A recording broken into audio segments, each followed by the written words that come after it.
besoin de rencontrer le Seigneur. Mais voyez-vous, en relisant plusieurs fois cette parabole du semeur, je me suis rendu compte qu'en réalité, elle a un double sens. Bien sûr qu'elle est pour ceux qui ont besoin de rencontrer le Seigneur. Elle est pour ceux qui veulent servir le Seigneur. Souvent, on l'entend. Je vais semer la parole. De la même façon que Dieu parle tantôt d'une manière, tantôt d'une autre, eh bien, je peux faire beaucoup de choses, beaucoup d'œuvres qui me permettent d'être au service de Dieu pour semer sa parole d'une façon ou d'une autre. On ne sème pas la parole de Dieu uniquement parce qu'on parle, on sème la parole de Dieu aussi parfois dans le silence, dans l'attitude, parce que nous sommes censés être des lumières. Oui ou non? Donc, notre attitude doit refléter la personnalité de Jésus, doit suggérer à quelqu'un, à une personne qui ne connaît pas le Seigneur, eh bien, qu'il y a un truc de différent. Ou alors, ou le jour où on parle de notre foi, que la personne puisse se dire, tiens, ça ne m'étonne pas trop. Ou ça ne m'étonne pas. Vous voyez? Il y a un langage que j'ai banni de ma bouche, et si je le dis parfois, ben c'est en fait, c'est une erreur de langage que je commets. Je n'aime pas ce mot inconverti. Païen, je n'aime pas ce mot inconverti. Je le trouve, alors c'est mon opinion, à vous de juger si elle est pertinente ou si elle vient de Dieu, mais je le trouve quelque part agressif, dégradant. La Bible dit, Dieu n'est pas venu pour les inconvertis, il est venu parce qu'il a aimé le monde. Il a aimé le monde. Et en disant lui, elle, c'est un inconverti, je me place automatiquement en position de supériorité. Et quelles qu'en soient les raisons, quel qu'en soit le niveau, de se placer en position de supériorité, c'est jamais de nature à permettre au Seigneur vraiment d'agir par l'onction de son esprit et en profondeur. Donc je parlerai toujours de ceux qui ne connaissent pas le Seigneur. C'est un peu plus long que le mot inconverti, ou de ceux qui n'ont pas fait cette espérance de la nouvelle naissance. Et le double sens à cette parabole du semeur, on va le voir tout à l'heure, c'est également qu'elle s'adresse aussi à ceux qui sont convertis, à ceux qui marchent avec le Seigneur. Parce que une fois que nous avons reçu cette parole du Seigneur qui nous a permis de donner notre vie à Jésus, qui a marqué le jour où je dis, je suis passé de la mort à la vie. Avant, j'étais un enfant du monde, je suis devenu un enfant de Dieu, par grâce, par l'amour de Jésus, manifesté à la croix. Et ensuite, nous passons toute notre existence, en attendant de retrouver le Seigneur pour l'éternité, nous passons toute notre existence à recevoir la parole de Dieu dans nos vies. Donc, cette parabole du semeur, elle est aussi pour ceux qui marchent avec le Seigneur depuis quelques mois, pour les nouveaux baptisés, suivez mon regard, pour les nouveaux baptisés, pour tous ceux qui marchent avec le Seigneur depuis X années, nous sommes toujours cette terre que le Seigneur sème. Il y a des choses que le Seigneur sème à travers des ministères, à travers un témoignage, à travers une parole prophétique, à travers une parole à propos, à travers une parole de connaissance, à travers un don spirituel, à travers un message, et nous recevons cette parole. Alors pourquoi elle ne produit pas toujours le fruit, la puissance, la transformation qu'elle est censée produire? Parce qu'il y a un domaine qui parfois n'est pas très abordé dans nos milieux, que j'appellerais la non-puissance de Dieu. Vous me suivez? Eh oui. Parce qu'on ne parle pas de non-puissance de Dieu, automatiquement on se trompe de chemin, on s'enfonce dans un chemin de foi magique. Jésus a manifesté à plusieurs reprises une non-puissance. C'est-à-dire, il parle, mais les gens sont sourds. Donc il n'y a rien qui se produit. C'est pas mais l'impuissance. C'est-à-dire, il y a des événements, il y a des choses qui ne permettent pas à la parole puissante de Dieu d'agir lorsqu'elle rebondit sur notre cœur comme un fronton. Qui c'est qui a déjà joué au fronton, à la pala basque, à la pelote basque? 1, 2, 3, oui, c'est vrai, oui.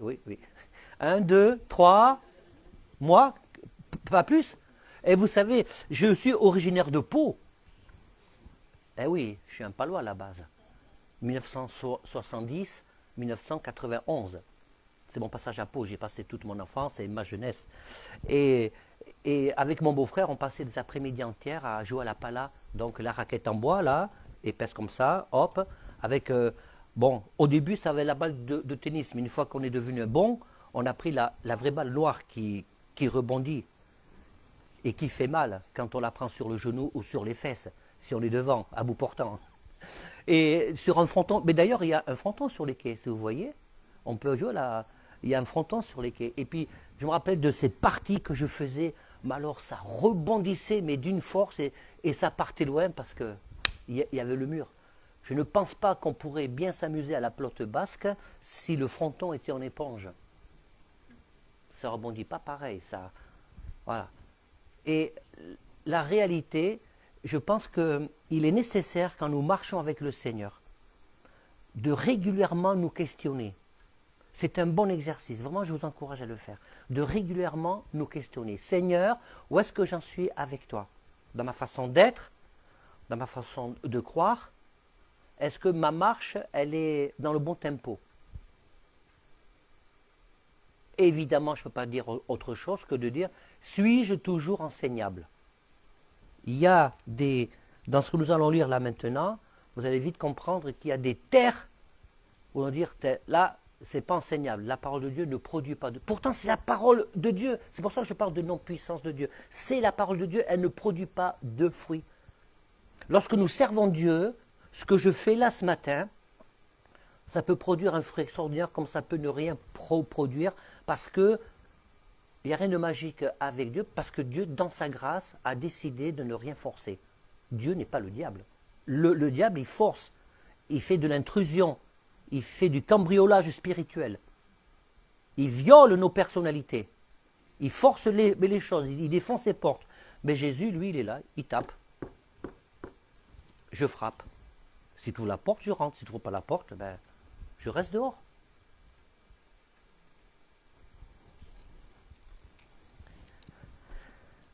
Matthieu 13.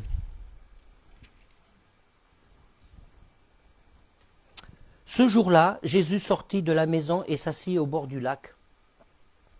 La foule se rassembla autour de lui, si nombreuse qu'il monta dans une barque où il s'assit. Toute la foule se tenait sur le rivage. Ce matin, je vais rester vraiment sur le texte.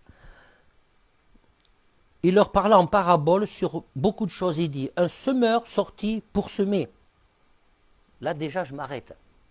Un semeur sorti pour semer. Pourquoi c'est écrit comme ça? C'est bien de se poser ce genre de questions pour aller au fond. Un semeur sorti pour semer. Ça sous-entend qu'un semeur peut sortir pour faire autre chose que de semer. Ok? Hein? Quand on exerce une profession, on ne sort pas de sa maison que pour aller au boulot. On peut sortir de sa maison pour aller se promener, pour partir en vacances, pour aller boire un coup avec des copains, pour aller au cinéma, pour faire des tas de choses. Mais il y a des moments où on doit faire le travail pour lequel nous sommes appelés. Un semeur sortit pour semer. Ce jour-là, c'était son boulot de semer. Comme il semait, une partie de la semence tomba sur le long du chemin. Les oiseaux vinrent et la mangèrent. La semence tomba le long du chemin, oui, je viens de le redire, pardon, verset 5. Un autre parti tomba sur un sol pierreux où elle n'avait pas beaucoup de terre. Elle leva aussitôt parce qu'elle ne trouva pas un terrain profond. Mais quand le soleil parut, elle fut brûlée et sécha, faute de racines. Un autre parti tomba parmi les ronces. Les ronces poussèrent et l'étouffèrent. Une autre partie tomba dans la terre. Elle donna du fruit avec un rapport de 100, 60 ou 30 pour 1. Soit c'est du 100%, soit ça ramène 60%, soit ça ramène 30%. C'est mieux que la bourse, hein. C'est mieux que le CAC 40. Quoi qu'en ce moment, il y en a qui ont fait des bénéfices qui ont dépassé les 200%. Mais c'est exceptionnel à cause de la crise. Mais c'est mieux que le CAC 40. Celui qui a des oreilles pour entendre, entende. Les disciples s'approchèrent et lui dirent, pourquoi tu parles en parabole? Alors ce qui est étonnant, c'est que c'est l'une des rares fois où Jésus détaille et donne une explication de sa parabole. Alors je me suis demandé, est-ce qu'il ne suffisait pas juste de le lire, on termine le culte et puis on s'en va? Mais quand même, il y a des choses à dire. Verset 13. Jésus leur répondit, parce qu'il vous a été donné, à vous, de connaître les mystères du royaume de Dieu. Moi, ce verset, je le prends pour moi. Vous êtes des disciples du Seigneur. Il veut nous faire connaître les mystères du royaume de Dieu. Mais qu'à eux, cela n'a pas été donné. En effet, on donna à celui qui a, et il sera dans l'abondance, mais à celui qui n'a pas, on enlèvera même ce qu'il a. Alors ça peut paraître une parole dure, mais en réalité, c'est quand on regarde la suite, c'est important de placer le sujet dans son contexte, c'est un constat que Jésus fait. Parce qu'on ne peut pas donner à... quand Jésus parle de la parabole du semeur, soit de cette parole qui est étouffée par les racines, de cette parole qui tombe sur une terre sèche, sur le bord du chemin, donc il n'y a rien qui se produit, que dalle, rien, que fif, comme disent les jeunes, certains. Et cette parole qui a commencé à prendre racine, et puis en fait, ça n'a pas duré.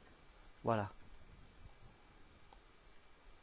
C'est pourquoi je leur parle en parabole, parce qu'en voyant, ils ne voient pas, et qu'en entendant, ils n'entendent pas et ne comprennent pas. C'est pas que Jésus ne veut pas faire en sorte que des gens puissent ne pas voir, puissent ne pas comprendre. Restons dans le constat. Pour eux, s'accomplit cette prophétie d'Ésaïe. Vous aurez beau entendre, vous ne comprendrez pas.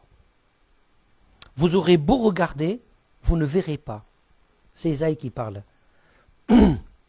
C'est Ésaïe 6, 9 à 10. Vous pouvez le lire. En effet, le cœur de ce peuple est devenu insensible. Ils se sont bouchés les oreilles.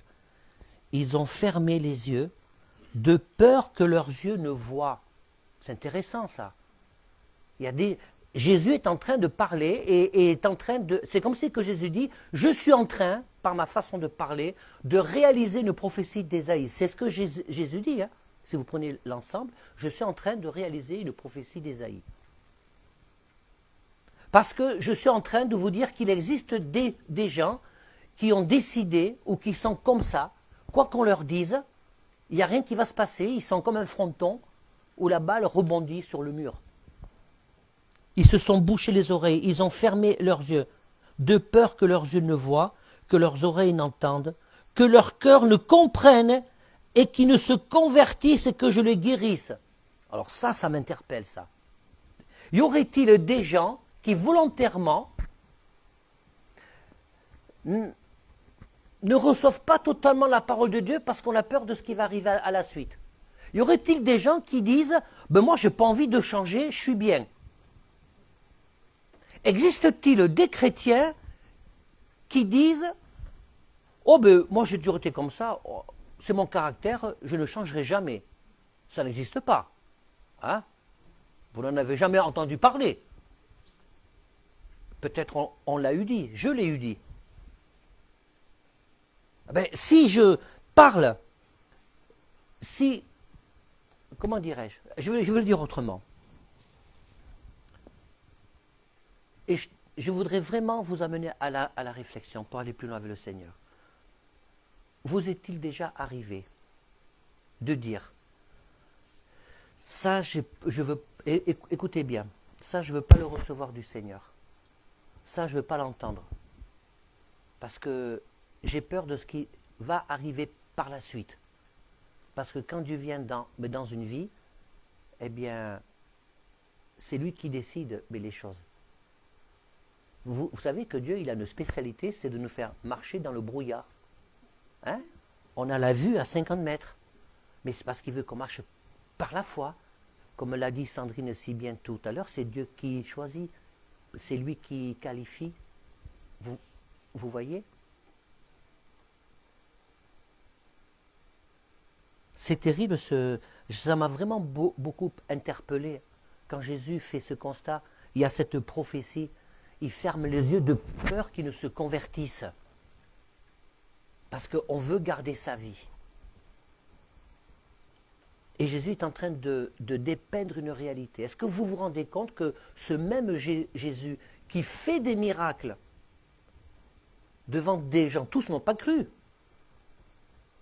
Une fois, rappelez-vous, pardon, une fois, rappelez-vous, il a dû partir parce qu'il y en a qui voulaient le balancer du haut de la falaise. Jésus a dû partir. D'abord, c'est pas comme ça qu'il devait mourir, donc c'est bien qu'il soit parti. Pourtant, mais c'est Jésus. Il y en a qui n'ont pas cru les miracles. Les pharisiens, c'est... Wow, j'allais dire cette bande d'hypocrites, je ne suis pas loin. Mais les pharisiens, le clergé de l'époque, qui essayaient de piéger Jésus, qui voyaient les miracles de Jésus, et qui n'ont pas cru. Ils n'avaient pas envie de se convertir, ils ont fermé leurs oreilles. C'est en partie pour eux qu'Ésaïe a prophétisé, et dont Jésus parle. Pas que pour les gens du peuple. Pour ceux qui connaissaient la parole, c'est terrible ça, et qui n'avaient pas envie de changer. Moi, je suis comme ça, je connais, je sais, j'ai l'expérience. Je ne suis plus enseignable. Mais ils n'étaient pas tous comme ça. Il y a quand même quelques pharisiens qui ont reçu le Seigneur, Nicodème et d'autres. Je pense à Nicodème parce qu'il est particulier, on va pas en parler ce matin, mais on voit dans son approche avec Jésus les progrès. Au début, discret, etc. Et après, il s'affiche. On voit une progression. Verset 16. 16. Mais heureux sont vos yeux parce qu'ils voient, et vos oreilles parce qu'elles entendent. Je vous le dis en vérité, beaucoup de prophètes et de justes ont désiré voir ce que vous voyez, ne l'ont pas vu, entendre ce que vous entendez, ne l'ont pas entendu. Vous donc écoutez ce que signifie la parabole du semeur. Lorsqu'un homme entend la parabole du royaume et ne la comprend pas, le mauvais, c'est-à-dire c'est traduit par le mauvais, mais c'est Satan ou le diable, vient et enlève ce qui a semé dans son cœur. Ça, c'est celui qui a reçu la semence sur le bord du chemin. C'est comme l'étranger, voilà, ça rebondit comme sur un fronton. Là, par contre, il n'y a rien du tout. C'est cette parole. Celui qui a reçu la semence dans un sol pierreux, c'est celui qui entend la parole et l'accepte aussitôt avec joie. Mais il n'a pas de racine en lui-même. J'ai souvent dit dans l'exercice de mon ministère, oui super, il a été touché par le Seigneur. Ouais, mais ça ne suffit pas d'être touché par le Seigneur. Et après, qu'est-ce que tu fais de cette parole? Quelle est notre action au niveau de la prière, entourer les gens? Parce que cette personne-là, elle a été touchée par le Seigneur. Ce n'est pas parce que quelqu'un reçoit la parole de Dieu avec joie, ah, ça m'a fait du bien, vraiment, ça me donne envie. Il est l'homme d'un moment. Je crois que quelque part, nous avons tous été un homme ou une femme d'un moment. Être motivé, puis après, pouf, mais ça retombe. Faire quelque chose pour le Seigneur, et puis après, oh, je suis fatigué. Faire des promesses au Seigneur. Ah là là. En préparant ce message, je me suis dit, écoutez bien, la complexité merveilleuse de la Bible, de la parole de Dieu, de la Genèse à l'Apocalypse, m'amène à réfléchir de cette façon-là. Il y aura toujours des domaines de ma vie que je dois remettre au pied du Seigneur et que je dois réformer. Tellement l'être humain est complexe, et d'une part, et tellement Dieu est élevé qu'on ne peut sonder ni sa parole dans toute sa profondeur, et encore moins son amour, et ni dans sa hauteur, et ni dans sa profondeur. Et ce qui nous sauve, c'est le temps de la grâce. C'est que Dieu chemine avec nous. Mais il y a une réalité, et c'est là que nous devons nous poser la question, dans quel état est mon cœur? Est-ce qu'il est dur? Est-ce qu'il est pierreux? C'est comment je reçois la parole du Seigneur, parce qu'à un moment donné, Dieu décide et nous fait comprendre, tiens, c'est le moment de passer à l'étage supérieur. C'est le moment de changer de niveau, de changer de palier. Tu es prêt, tu es prête. Allez, faites-moi juste un hochement de la tête. Faites ça ou ça. N'avez-vous jamais eu l'impression que le Seigneur vous pousse à aller plus loin et que finalement vous n'avez pas fait, vous n'avez pas suivi? Jamais. Moi oui. Moi oui. N'avez-vous jamais eu dans la vie quotidienne, dans la journée, une fois, deux fois ou plusieurs fois dans le mois, cette voix intérieure ou quelque chose qui vous pousse, qui sort de vos entrailles et qui vous dit hey, j'ai des choses à te dire. Viens. Et puis on fait autre chose. Et le temps passe et j'ai pas passé de temps.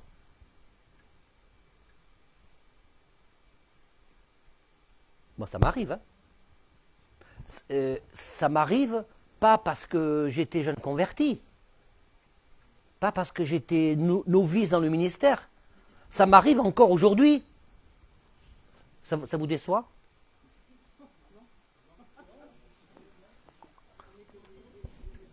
Eh ouais. Parce que c'est un combat, on a tous un combat différent. On a tous un combat différent. Avec certains, Dieu va être certainement plus exigeant qu'avec d'autres, c'est évident. Alors, quelle est mon attitude? Je reste avec mes ronces?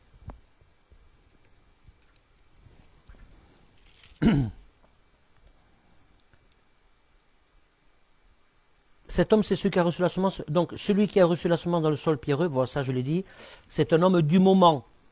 Dès que surviennent les difficultés ou la persécution, à cause de la parole, il trébuche. C'est intéressant. Ça veut dire que Jésus est en train de dire qu'il y a des moments dans la vie où nous allons, à cause de la parole de Dieu, oh, c'est pas logique, Seigneur, tu nous parles de grâce, tu nous parles de bénédiction, tu nous parles de guérison, ce qui est vrai, mais à cause de la parole de Dieu, qui nous demande de prendre des positions, surtout aujourd'hui, dans le monde spécial dans lequel nous vivons, dans notre contexte spécial, sociétal et mondial dans lequel nous vivons, à cause de la parole de Dieu, on peut avoir des problèmes et des tribulations. Et lorsque nous sommes les gens du moment, eh bien, on s'écarte de la parole. Pourtant, elle a commencé à produire un fruit. Mais comment se fait-il, Seigneur, ta parole puissante qui commence à produire du fruit, et puis tout d'un coup, il n'y a plus rien. Pourtant, c'est ta parole qui a été semée dans ma vie. Pourquoi il n'y a plus rien? Et le Seigneur veut que je dise, mais c'est parce que tu n'as pas fait ce qu'il fallait. C'est parce que tu n'as pas creusé. Tu n'as pas persévéré. Tu as souhaité vivre une relation avec Dieu superficielle, en surface, religieuse. Fais pas ci, fais pas ça, tralala. Religieuse.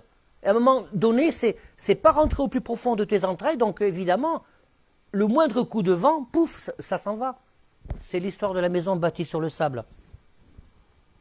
Verset 22, celui qui a reçu la semence parmi les ronces, c'est celui qui entend la parole, mais les préoccupations de ce monde et l'attrait trompeur des richesses étouffent cette parole et la rendent infructueuse. Jésus est en train de dire, c'est Jésus qui parle, que selon la position des individus, sa parole toute puissante devient tout d'un coup infructueuse.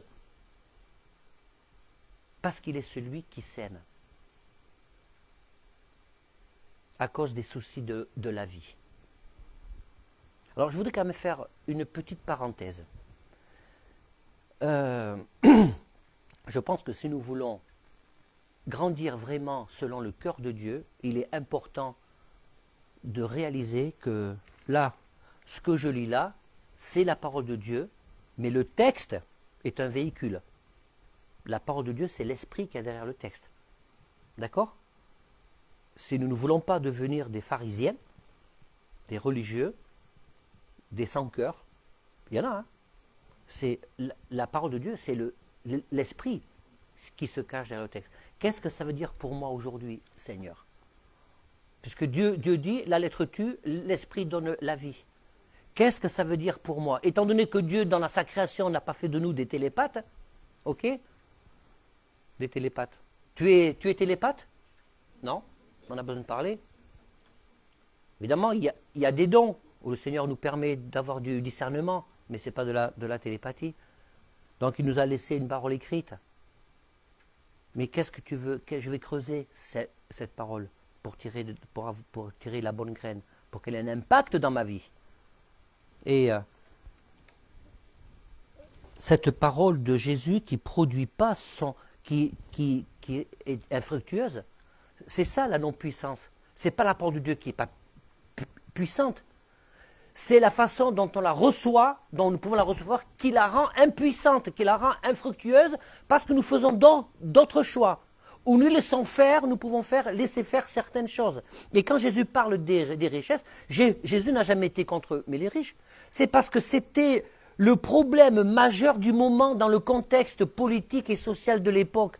Il n'y avait que ceux qui avaient vraiment de l'argent qui s'en sortaient dans le contexte d'occupation romaine. Et qui s'enrichissaient en plus. Alors aujourd'hui, cette parole, quelle est ma richesse à moi? Ça peut être l'argent.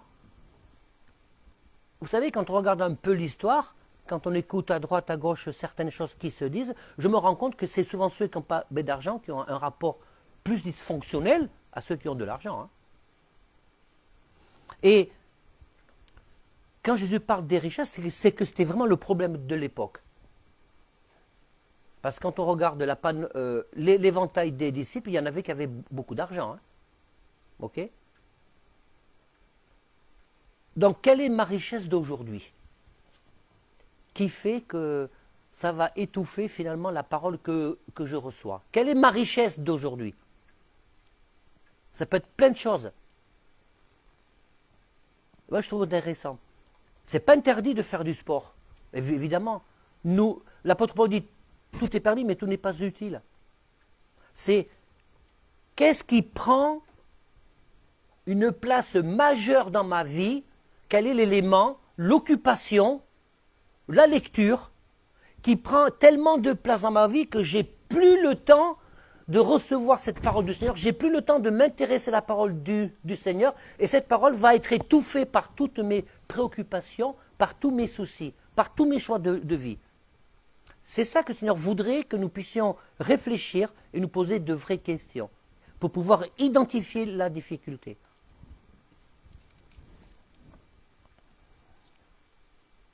L'attrait trompeur des richesses la rend infructueuse. C'est pas très difficile en fait. Tout à l'heure j'ai parlé de la grâce. Et dans cette grâce, Jésus veut toujours nous dire à n'importe quel moment, c'est bon. Il ne va pas dire c'est pas grave. C'est bon, tu as compris, depuis le temps que je t'attendais. Depuis le temps que je t'attendais.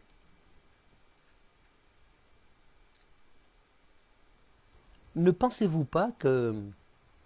J'ai pensé à Pierre avec ce message. Ne pensez-vous pas qu'à un moment donné, l'apôtre Pierre s'est retrouvé dans des cas de figure là, de terre qu'annonce Jésus. Je crois qu'à un moment donné, l'apôtre Pierre, il a été étouffé. À un moment donné, il a été étouffé par ses préoccupations, par ses choix. Mais il est revenu. Il est revenu. Et puis enfin, celui qui a reçu la semence dans la bonne terre, c'est celui qui entend la parole, la comprend, porte du fruit avec un rapport de 100, 60 ou 30 pour 1. 100, 60 ou 30 pour 1. La bonne terre. Alors, quelle terre tu es ce matin?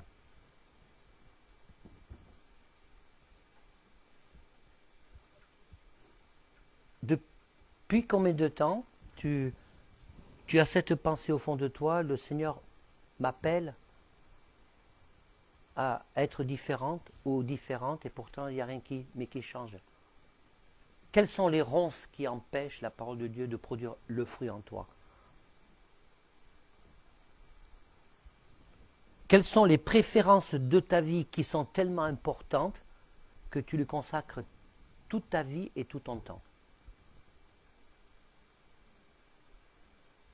Il y en a qui travaillent pour vivre et il y en a qui vivent pour travailler. C'est deux concepts différents. Vous savez que quand Dieu nous a créés, c'est dans la conception humaine, c'est dans la conception physiologique, dans notre mode de pensée, la notion du plaisir est une composante de la création de Dieu. Est-ce que vous êtes d'accord avec ça? Parce que quand on n'est pas d'accord avec ça, le diable il n'est pas d'accord avec ça. Vous savez pourquoi? Parce que si je n'ai plus de plaisir dans la vie, comment est-ce que je vais prendre mon plaisir dans la loi de l'Éternel? Alors vous me direz, oui, mais il faut prendre du plaisir dans la loi de l'Éternel parce que c'est écrit. Eh oui, mais c'est un plaisir qui est religieux. Les pharisiens ils avaient un plaisir bizarre de la loi de l'Éternel. Dans notre vie personnelle, le plaisir, il ne sert à rien. Il n'est pas productif. Vous le savez, ça? Il faut en prendre conscience. Mais c'est important pour notre équilibre. C'est important. Mais c'est tout aussi important pour mon équilibre spirituel avec Dieu de prendre du plaisir dans la parole. Si tu dis dans ton cœur, ma parole, là, excuse-moi, c'est un vrai problème. C'est un vrai problème.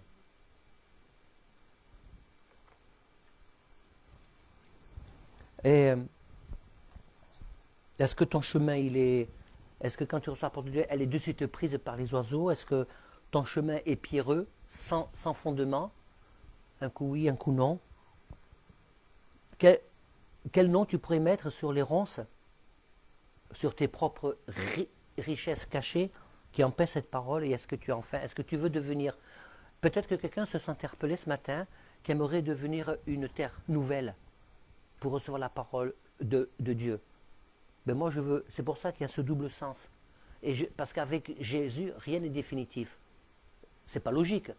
C'est pas parce que Jésus fait un constat que tout est définitif. Parce que la parole de Dieu, elle est prêchée pour tout le monde. Et comme c'est pas définitif, la semence, elle est faite abondamment. Vous savez comment les semeurs semaient quand ils sortaient pour semer, pour aller semer? Vous savez comment ils faisaient? Fla! Ils n'allaient pas avec une arbalète, avec un viseur. Ça, c'est la bonne terre, j'y vais là. Ça, c'est la bonne terre, j'y vais là. Ils semaient abondamment. Abondamment. Ça, j'aime bien cette histoire. Vous savez quel est le message caché de cette semence abondante qui tombe sur le chemin, qui tombe sur les pierres, sur de la terre peu profonde et puis ça sèche, qui tombe sur les épines et puis ça pousse pas, ça meurt, et qui tombe sur la bonne terre. Vous savez quel est le message caché? C'est que quand tu travailles pour Dieu, quand tu fais quelque chose pour Dieu, ton problème n'est pas de savoir si ça va produire pour ton ego personnel. C'est que quand nous faisons un travail pour Dieu, notre vrai problème, c'est d'obéir et de semer. Parce que c'est Dieu qui s'occupe du reste. C'est un principe. Et ça enlève beaucoup de poids. Ça nous permet de servir Dieu librement, toujours mais léger. N'oubliez pas, frères et sœurs, vraiment c'est important, parce que c'est parfois par nos pensées, par nos prises de décision que nous nous mettons nous-mêmes des poids que Dieu ne veut pas. Jésus a dit, mon fardeau est léger. Il y a un fardeau, donc il y a une responsabilité. Il y a toujours quelque chose à porter, mais c'est léger. Donc si ton fardeau est trop lourd, ça veut dire qu'il y a des... Un fardeau, ça peut être un sac avec plein de choses dedans. Ça veut dire que dans ton sac, il y a des choses que Dieu ne veut pas que tu portes. Alors libère-toi. Et mon joug est aisé. Vous savez ce que c'est un joug? Ouais.